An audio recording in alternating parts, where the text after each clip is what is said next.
जो दृष्टि संजय को दी थी वो दृष्टि तुमको लेनी थी, और 5 गांव की धरती तुमको धर्मराज को देनी थी।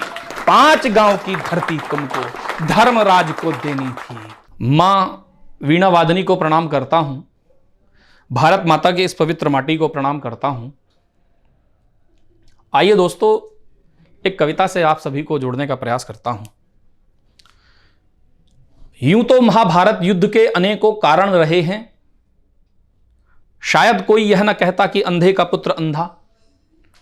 शायद कुछ प्रतिज्ञाएं ना हुई होती, शायद कुछ रचित खेल ना हुए होते, लेकिन मेरा मानना है एक मुख्य कारण और है साहब। महाभारत युद्ध का एक कारण और भी है, और वह कारण है महाराज धृतराष्ट्र का मौन। वह सिंहासन की गद्दी पर थे, वह राजा थे।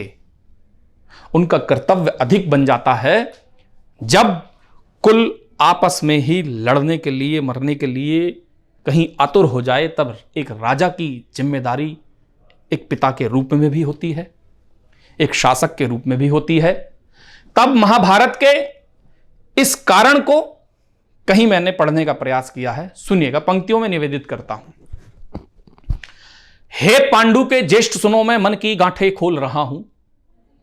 हे पांडु के ज्येष्ठ सुनो, मैं मन की गांठें खोल रहा हूं। घटित हुआ जो राज्यसभा में मन से उसको बोल रहा हूं। राजभवन की गद्दी पर थे, न्याय तुम्ही को करना था। कष्ट तुम्हें आगे बढ़कर पांडु पुत्रों का हरना था। करना था कुछ ऐसा तुमको, काम तुम्हारा हो जाता। गांधारी की कोख भी बचती, नाम तुम्हारा हो जाता। जिस कुल में जन्मी भीष्म प्रतिज्ञा, उस कुल के तुम वंशज थे। विदुर से नीतिकार तुम्हारे सिंहासन पर सूरज थे। विदुर से नीतिकार तुम्हारे सिंहासन पर सूरज थे।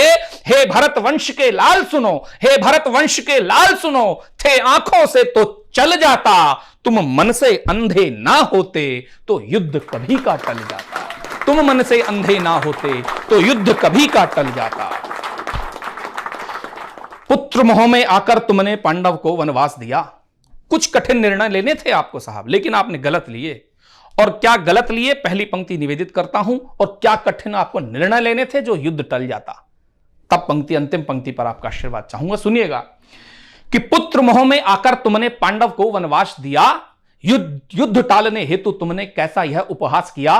करना था कुछ ऐसा तुमको, गौरव वंश सदा रहता। पांडव वंश की भांति सुन लो, कौरव वंश सदा रहता।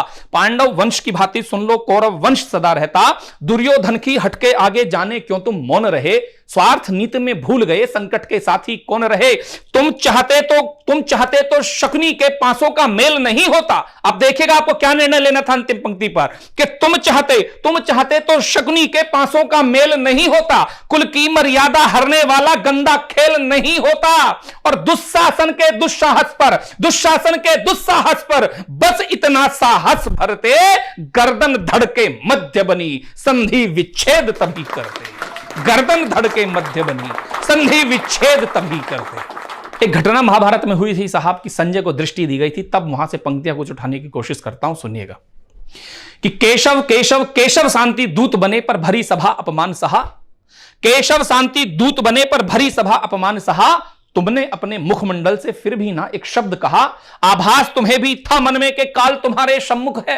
आभास तुम्हें भी था मन में के काल तुम्हारे सम्मुख है। केशव का प्रस्ताव तुम्हारे कुरुवंश का ही सुख है। दुर्योधन ने ठुकराया था प्रस्ताव, तभी तुम अड़ जाते।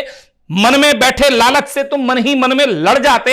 दुर्योधन ने ठुकराया था प्रस्ताव, तभी तुम अड़ जाते। मन में बैठे लालच से तुम मन ही मन में लड़ जाते। तुम चाहते तो दुर्योधन की जीभ काट भी सकते थे। तुम चाहते तो दुर्योधन की जीभ काट भी सकते थे। संघर्ष कभी ना हो घर में, तुम राज बांट भी सकते थे। जो दृष्टि संजय को दी थी वो दृष्टि तुमको लेनी थी, और 5 गांव की धरती तुमको धर्मराज को देनी थी। 5 गांव की धरती तुमको धर्मराज को देनी थी। तब आपके सामने पंक्ति निवेदित कर कि तुम चाहते तो पुत्र मोह से धर्म को ऊपर रख लेते।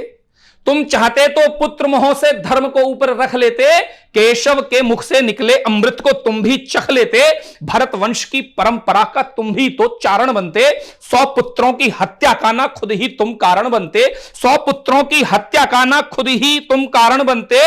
जिनका आलिंगन करना था मन में उनसे द्वंद रखा, जानबूझकर तुमने अपना ज्ञान का चक्षु बंद रखा, जानबूझकर ज्ञान का चक्षु तुमने अपना बंद रखा, पुत्र वधू अपमान किया और भरी सभा में खड़ा किया, प्रेम भाव से ज्यादा तुमने स्वार्थ नीति को बड़ा किया, और 100 पुत्रों की मृत्यु सैया मानो स्वयं सजाई हो। अंतिम पंक्ति रखता हूं कि 100 पुत्रों की मृत्यु सैया मानो स्वयं सजाई हो, और कुरुक्षेत्र के युद्ध के राजन तुम ही उत्तरदायी हो।